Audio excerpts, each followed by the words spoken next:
പൊട്ടിച്ചിരി പുലിവാലുകളുമായി ഉപ്പും മുളകും കുടുംബം വീണ്ടും എത്തുന്നു. ഉപ്പും മുളകും ഈ വരുന്ന തിങ്കളാഴ്ച ആരംഭിക്കുന്നു. തിങ്കൾ മുതൽ ശനി വരെ രാത്രി 7 മണിക്ക് ഫ്ലവേഴ്സിൽ. അളിയ എങ്ങനെങ്കിലൊക്കെ ഉടുക്കുക കേട്ടാ. എനിക്ക് അവിടെ കുറച്ച് പണിയും കൊണ്ടാ വരുന്നു കേട്ടാ. എടാ തക്കുടു, എനിക്ക് നിന്റെ അടുത്ത് സീരിയസ് ആയിട്ട് ഒരു കാര്യം പറയാനുണ്ട്. എനിക്ക് അതിന് സീരിയസ് ആയിട്ട് വേറൊരു കാര്യം പറയാണ്ട് ചേച്ചി. എന്താടാ? ഈ മുണ്ടിന്റെ അറ്റം ഒന്ന് കണ്ടുപിടിച്ചെന്നാണ്. എടാ അതല്ലടാ. എടാ നിനക്കൊരു കാര്യം അറിയോ? ഞാൻ ഇത്രയും നാൾ ജീവിച്ചോണ്ടിരുന്നത് ഒരു മൂർഖം പാമ്പിന്റെ കൂടെയാടാ. നീ ഇതെന്തുവാടാ പറയുന്നേ? എടാ അതല്ലടാ. നിനക്കൊരു കാര്യം അറിയോ?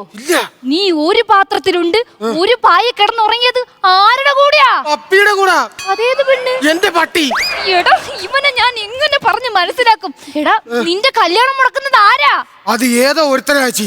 എടാ ആ ഒരുത്തനാണ് നീ ദൈവത്തെ പോലെ കാണുന്ന നിന്റെ അളിയൻ. അവിടുന്ന് മാറി നിൽക്കുക കേട്ടാ. ചെറുക്കൻ ഇപ്പൊ അങ്ങോട്ട് മാറിക്ക. അളിയൻ ഇതുവരെട്ട് ഒരുങ്ങിയില്ലളിയാ. ഈ മുണ്ടൊക്കെ എടുത്തെടുത്തോണ്ട് നില്ലളിയാ. അളിയാ ഒന്നുമില്ല കണ്ടേ. അപ്പച്ചി അവിടെ വന്ന് നിന്നിട്ടുണ്ട്. അളിയനെ തിരക്കുന്നുണ്ട്. ഒരു കുഴപ്പമില്ല കേട്ടാ. എന്തുണ്ടെങ്കിലും ഞാനിവിടെ ഉണ്ട് കേട്ടാ. ഞാൻ അപ്പുറത്ത് കാണി വിളിച്ചേക്കണേ കേട്ടാ. ഈ പച്ചവെള്ളം പോലെ ഇരിക്കുന്ന മനുഷ്യനെ പറ്റിയാണ് നീ അവവാദം പറഞ്ഞുണ്ടാക്കുന്നത്. എടാ ഇതൊക്കെ അങ്ങേട്ടാ അഭിനയമാടാ. പോട്ടെ, നിന്റെ കഴിഞ്ഞ കല്യാണം മുടങ്ങാൻ കാരണാരാ? കഴിഞ്ഞ കല്യാണം മുടങ്ങാൻ കാരണോ? ഞങ്ങൾ പോയ വണ്ടിക്കകത്ത് വന്തന സിനിമ എടുത്തിട്ട് അതിന്റെ ക്ലൈമാക്സ് പോലെ പെണ്ണിന്റെ വഴിക്കും ഞാൻ എന്റെ വഴിക്കും പോയി.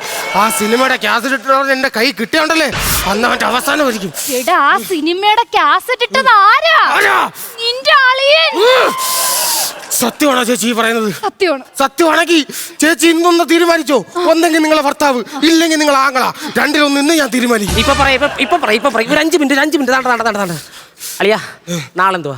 നാളെ അല്ലടാ, നിനക്ക് ഇന്ന് തരാടാ ഞാൻ. അയ്യോ അതല്ല, അളിയന് നാളെന്തുവാ? അനിഴം.